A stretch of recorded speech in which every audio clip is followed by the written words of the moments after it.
Our objectives for this lesson are to describe the end behavior of functions given a graph or equation, and that's something we've already talked a little bit about before. We're also going to use our calculators a whole lot, and we're going to be finding local max, mins, and also the zeros, which we've done before with parabolas, but now we'll be doing them with cubic and quartic functions.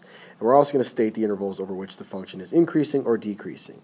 This part right here is the one that we will have the most difficulty with. Alright, so we're going to describe the end behavior of each function. I'm going to go through each one, so feel free to pause the video at any time with these. Now, we don't really need a whole fancy graph on our calculator. I'm going to just have a general look at what the graph is. It's a cubic function, it's positive, so it should look something like this. For my end behavior, I'm focusing solely on the arrows, like this one here and this one here. So, on the left, it's falling, so falls left. But on the right, it's going up, it's rising. So this part's rising here, so rises right. So that's pretty much all you're going to be doing for these. So you're going to tell me whether it falls left or rises left, or if it falls right or rises right. So why don't you try those next two, and then we'll go through them. For this one here, number 2, I would rewrite it as negative 9x to the 4th plus 6x cubed minus 5x. That way I know it's in standard form, I have the highest degree first, and I know that it's a quartic function. It's negative, so it's going to be in the shape of an M rather than a W. So what I have for this one is it falls left, and it also falls right. For my last one, it's cubic. I got 3 of these binomials here, so x times x times x would give me x cubed, so I know it's cubic. And it's positive once again, so it looks like this. And we're going to get the same answer that we had up here. Falls left and rises right. Alright, so continuous and discontinuous functions. A continuous function is unbroken. There's no holes, there's no gaps in the graph. So something like a polynomial like we have right here. It could also be like one of our cubic functions or our quartic function. Any of those are continuous. They don't have any holes. Now this discontinuous function right here, we have an example where this line right here, that's called an asymptote. It's basically like a gap in the graph. This part of the graph goes lower and lower and lower and keeps getting closer and closer and closer to that asymptote without ever touching it. And this one goes up and it keeps getting closer and closer and closer without ever touching it. You might think, well, it's got to eventually touch it.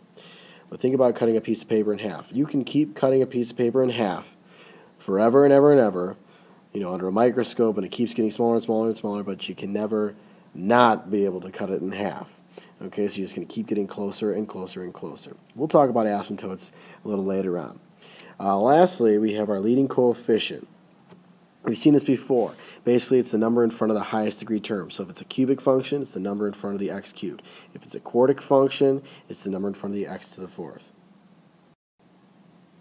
Alright, so let's take a look at these. First one, we'll start up here and we'll work our way from left to right, and then we'll move down to the bottom 3. So this one here, kind of like the last one we just looked at, it's got these asymptotes here and here. There's actually one in here in between them as well.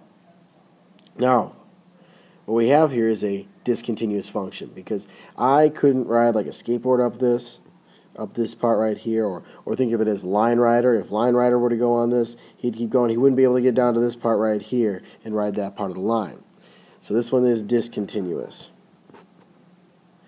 Now, this one over here is just a straight line. Line rider could ride that one just fine, so it is a continuous one. Alright, and same with this one here. This is a nice smooth line. There's no holes or breaks or anything like that, so we have continuous. Feel free to stop and see if you can answer these yourself, and then see what I say afterwards. This one, once again, is nice and a smooth graph. There's no holes or breaks, so it's also continuous. And now we get into a couple discontinuous ones. This one here is discontinuous. Okay, we got all these breaks in between here. There's all these breaks between. And same with this one. There's a break right here, so this is also discontinuous. All right, so we want to do a little review here. We're going to graph this function. Now, I know you guys can do that, so it's from the last lesson, so I'm going to skip graphing that to save some time in the video. Well, let's use our calculator to graph this one. So the next slide will show you guys a screenshot of what your calculator should look like. So plug it in and see what you get. All right, so this is what our graph should look like, and we've labeled the max and the min. Now, these are called local max and local min, because if I wanted my maximum, I mean this graph keeps going up and up and up and up and up to infinity, so there's really no max value, and this keeps going down, down, down to negative infinity. So my local min is right here. Now, we're going to use our calculator to figure out these values, and this next slide shows you a few screenshots of what you should be doing. Alright, so first off, just like we did with parabolas back in the day, we're going to hit the second button, that blue button, and we're going to hit calc. It's up in those top 5 buttons. It's in the blue, it's the button that says trace. Now once we get to that menu, we're going to choose number 3 here, the minimum. Okay? Now it's going to ask us for the left bound, and since we're trying to solve for our minimum, which is right here, I'm going to go to the left of that minimum. So that's why you see mine right there. I hit enter, and now it asks me for my right bound, so I moved over to here. Now, I don't want to go past where I know my maximum is, which is up here. Okay, if I go past my maximum value, my calculator might get confused, because if I end up down here, now my lowest value is actually where that laser pointer is. So I like to stay between the max and the min. So I wouldn't go over any hills or under any valleys when you're trying to find your left and your right bound. Okay?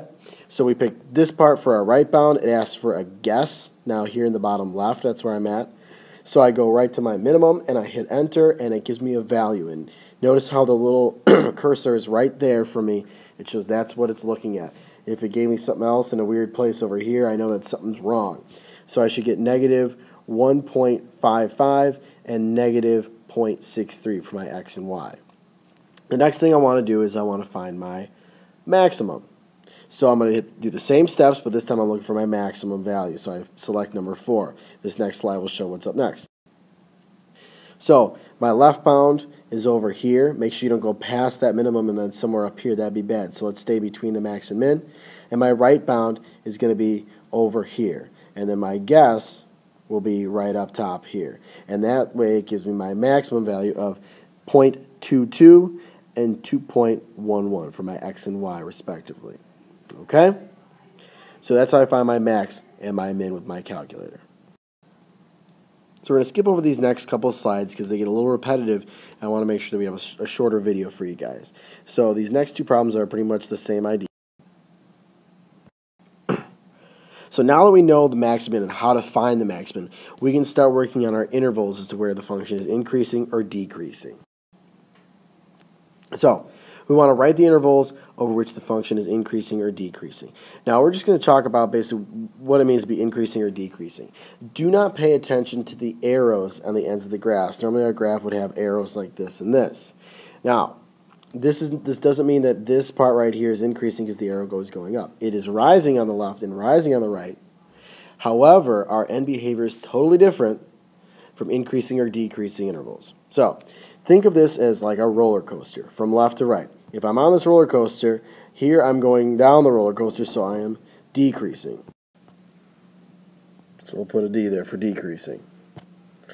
Now from here to here, going from left to right, I'm increasing. So we'll put an I for increasing. And then from B to C, I am decreasing. And from C to infinity, I'm increasing. And we're talking about our x values here. Okay, we're talking about our x values. We're going to infinity in this direction. So this graph keeps on going wider and wider and wider. Now it looks like it's eventually going to go vertical, but it does not. It just keeps going to the right and to the right. So it's going to keep going that way. It never stops.